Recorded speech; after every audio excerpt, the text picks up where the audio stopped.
Welcome to MS astrology కొత్త series. మనము నక్షత్రాల గురించి ఇదివరకు చూసాం, 27 నక్షత్రాస్ అండ్ అది ఎట్లా ఉంటాయి ఏంటి అనేది. సో ఈరోజు నక్షత్రాన్ని బట్టి పర్సన్ యొక్క మెంటాలిటీ ఎలా ఉంటుంది, వాళ్ళ పర్సనాలిటీ వ్యక్తిత్వం ఎలా ఉంటుంది, and major part of life ఎలా ఉంటుంది అంటే కొన్ని ఇంపార్టెంట్ ఆస్పెక్ట్స్. లైక్ మనము ఇదివరకు లగ్న లక్షణాలు అని చూసాం కదా, లగ్నాన్ని బట్టి వీళ్ళు ఇలా ఉంటారు అని చెప్పి. అలాగే నక్షత్రాన్ని అనేది ఒక ఫౌండేషన్ అనుకుంటే, నక్షత్రాన్ని బట్టి ఆ పర్సన్కి బేసిక్గా వచ్చే క్వాలిటీస్ ఎలా ఉంటాయి, వాళ్ళు ఎలా ఉంటారు, వాళ్ళ రూపం ఎలా ఉంటుంది అనేది మనము ఈ సిరీస్లో చూడొచ్చు. ఓకే, సో ఇప్పుడు మనకి ఫస్ట్ నక్షత్రం అశ్వినినే కదా, సో కాబట్టి అశ్విని నక్షత్రం వాళ్ళు ఎలా ఉంటారు ఏంటి అనేది చూద్దాం. అశ్విని నక్షత్రం వాళ్ళు యూజువల్లీ ప్రకాశవంతమైన మొహాన్ని కలిగి ఉంటారు, పెద్ద కళ్ళు అండ్ అట్లానే విశాలమైన నుదురు అండ్ కొంచెం ముక్కు పెద్దగా ఉండొచ్చు. సో ఇవి ఫిజికల్ ఫీచర్స్ వీళ్ళవి. అయితే యూజువల్గానే ఈ అశ్విని నక్షత్రం వాళ్ళు కొంతవరకు స్టబర్న్ పర్సన్స్ అని చెప్పటం, అంటే పైకి చాలా ప్రశాంతంగా కనిపించినప్పటికీ ఇంటర్నల్గా చాలా స్ట్రాంగ్, అంటే కొంచెం మొండితనము, స్టబర్నెస్ అంటే అదే కదా.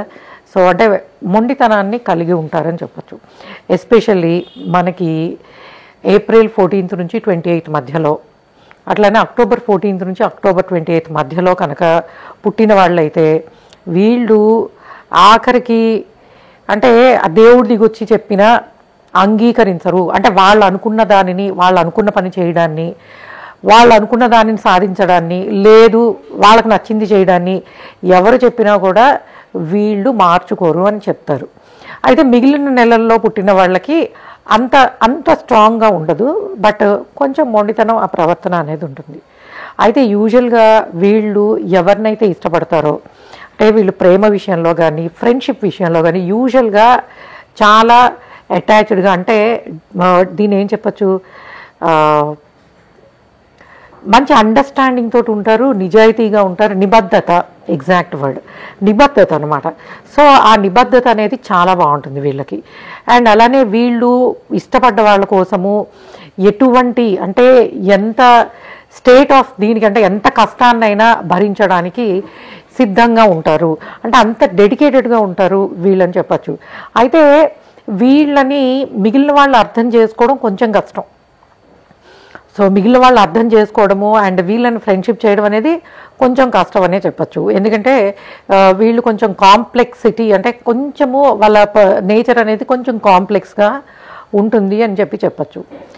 అండ్ అలానే వీళ్ళకి యూజువల్గా అశ్విని నక్షత్రం వాళ్ళకి కొంతవరకు అంటే ధర్మం పట్ల, సనాతన ధర్మం పట్ల వీళ్ళ అండర్స్టాండింగ్ బాగుంటుంది. కాకపోతే ఏంటంటే దే ఆర్ నాట్ రిలీజియస్.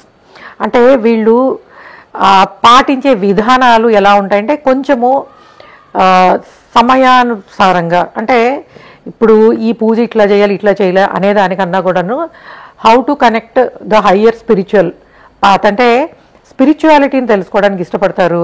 అట్లానే రోజులు, అంటే టైం టు టైం మనుషులు మారుతున్న కొద్దీ కొన్ని విధానాలు మారుతాయి, పద్ధతులు మారుతాయి. దాన్ని మనం అంటే యూజువల్గా వీళ్ళు మోడర్నైజ్డ్ స్పిరిచువాలిటీని అడాప్ట్ చేసుకోవడానికి ఇష్టపడతారు, other than following the traditional way of. అంటే దాని మీద వాళ్ళకి రెస్పెక్ట్ ఉన్నప్పటికీను, బట్ అంటే నిజం కరెక్ట్గా చెప్పాలని అంటే వాళ్ళు పాటించేవన్నీ కూడాను కొంతవరకు సైంటిఫిక్గా ఉండాలి అండ్ నమ్మడానికి వీలుగా ఉండాలి. అంతే తప్పించి మూఢనమ్మకాలను ఎంకరేజ్ చేయరని చెప్పచ్చు. మూఢనమ్మకాల పట్ల పెద్దగా వీళ్ళకి ఆ ఎంకరేజ్మెంట్ అనేది ఉండదు. అండ్ మోరోవరు వీళ్ళు ఈ అశ్విని నక్షత్ర వాళ్ళకి కొంచెము మల్టీ టాలెంటెడ్ ఉంటారు. అటు మ్యూజిక్ కానీ వీటి పట్ల ఇష్టం అనేది ఉంటుంది అండ్ నేర్చుకోవడానికి అవకాశాలు బాగా ఉంటాయి.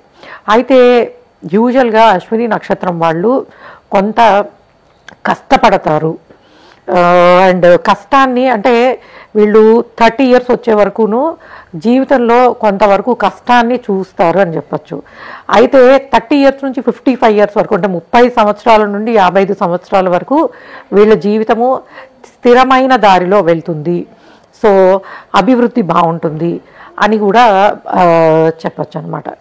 అండ్ మోర్ ఓవర్ అశ్విని నక్షత్రం వాళ్ళు యూజువల్గా చాలా వరకు ఓపిక్గా ఉంటారు, కానీ వీళ్ళకి కనుక కోపం వస్తే దాన్ని తగ్గించడము కష్టము, అంటే తొందరగా కన్విన్స్ అవ్వరు అండ్ దాన్ని క్యారీ చేస్తారని చెప్పచ్చు. సో కోపం కానీ లేకపోతే చిరాకు కానీ దీన్ని కొంత ఎక్కువ టైం క్యారీ చేసే పాసిబిలిటీ ఉంటుంది. బట్ సేమ్ టైము యూజువల్గా దీస్ ఆర్ ద ఎక్సలెంట్, అంటే సలహాలు ఇవ్వడంలో, సూచనలు ఇవ్వడంలో, కౌన్సిలింగ్ ఇవ్వడంలో ఎస్పెషల్లీ, బికాజ్ వీళ్ళు అశ్విని దేవతలు కదా, అశ్విని నక్షత్రాన్ని రూల్ చేసేది అశ్విని దేవతలు కాబట్టి ఒక సలహా ఇవ్వడం కానీ లేకపోతే కౌన్సిలింగ్ ఇవ్వడంలో కానీ హీలింగ్లో కానీ వీళ్ళు చాలా బాగుంటారు. అయితే వేరే వాళ్ళ సలహాలు యూజువల్గా వీళ్ళు అంత కన్విన్సింగ్గా తీసుకోరు. ఎస్పెషల్లీ అశ్విని నక్షత్రము డిగ్రీస్లో 2 and 3 డిగ్రీస్లో ఉన్నవాళ్ళు యూజువల్గా అవతల వాళ్ళు చెప్పేది మేబీ వీళ్ళు మ్యానిపులేట్ చేస్తున్నారేమో అన్న ఉద్దేశంలో ఉంటారు. అండ్ మోర్ ఓవర్ కొంచెం మ్యానిపులేటివ్ థాట్స్ కూడా వీళ్ళకు ఉంటాయి, సమ్ టైమ్స్ అట్లా బిహేవ్ చేసే పాసిబిలిటీ కూడా ఉంటుంది. సో కాబట్టి especially 2 and 3 degrees of Ashwini నక్షత్రానికి సంబంధించి. సో ఓవరాల్గా చెప్పాలంటే అశ్విని నక్షత్రం వాళ్ళకి కొంతవరకు స్పిరిచువల్ వే ఆఫ్ అండర్స్టాండింగ్ బాగుంటుంది and they are not religious, they are spiritual అని చెప్పచ్చు. అండ్ ఇంకొక విషయం ఏంటంటే యూజువల్గా ఈ 2-3 డిగ్రీల దగ్గర కనుక నక్షత్రము అశ్విని నక్షత్రము ఉన్నప్పుడు పుట్టినట్టయితే వీళ్ళకి మైగ్రేన్కి సంబంధించిన లేదా హార్ట్ రిలేటెడ్ ప్రాబ్లమ్స్ ఉండడానికి పాసిబిలిటీ ఉంటుంది. అండ్ మోరోవర్ పెళ్ళి కూడా ఆల్మోస్ట్ లైక్ 26 to 30 మధ్యలో మ్యారేజ్ అయ్యే పాసిబిలిటీస్ ఉంటుంది. అండ్ అట్లానే సంతానము, మగ సంతానము ఉండడానికి పాసిబిలిటీస్ అనేవి ఎక్కువ ఉంటాయి.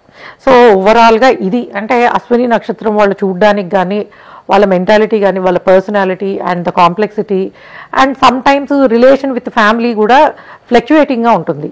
ఒక్కొక్కసారి తండ్రితోనూ అండ్ లేకపోతే సిబ్లింగ్స్ అన్నదమ్ములతోటి కొంతవరకు ఫ్రిక్షన్ ఉండడము, లేదు కొన్ని సందర్భాలలో అండర్స్టాండింగ్ ఇష్యూస్ ఉండడము అనేది జరగచ్చు. ఎందుకంటే వీళ్ళు చాలా డీప్గా ప్రతి విషయాన్ని ఏదైనా వీళ్ళ ఆలోచనలు కానీ తెలుసుకునే విధానం కానీ చాలా డీప్గా ఉంటుంది. ఏదో పైపైన తెలుసుకుని మాట్లాడరు, చాలా అంటే లోతైన మనస్తత్వం కలవారు అని చెప్పచ్చు. సో కాబట్టి ఇది అశ్విని నక్షత్రానికి సంబంధించి and the personality, mentality, life ఒక ఫౌండేషన్ లెవెల్లో తీసుకుంటే ఈ విధంగా ఉండే పాసిబిలిటీ ఉందని చెప్పచ్చు. సో మనం ఎసెండెంట్ సిరీస్ ఎట్లా అయితే చేసామో అలానే నక్షత్ర సిరీస్ కూడా చేద్దాము. 27 నక్షత్రాస్కి సంబంధించి పీపుల్ ఎలా ఉండే పాసిబిలిటీస్ ఉంటాయి. అండ్ మీరు మీ జాతకం గురించి తెలుసుకోవాలనుకుంటే msastrology.com వెబ్సైట్ నుంచి కన్సల్టేషన్ బుక్ చేసుకోవచ్చు. లేకపోతే ఈ వీడియో మీద ఇచ్చిన ఫోన్ నెంబర్కి మీరు కనుక వాట్సాప్ చేసినట్టయితే మీ కన్సల్టేషన్ డీటెయిల్స్ ఇవ్వబడతాయి. Thanks for listening.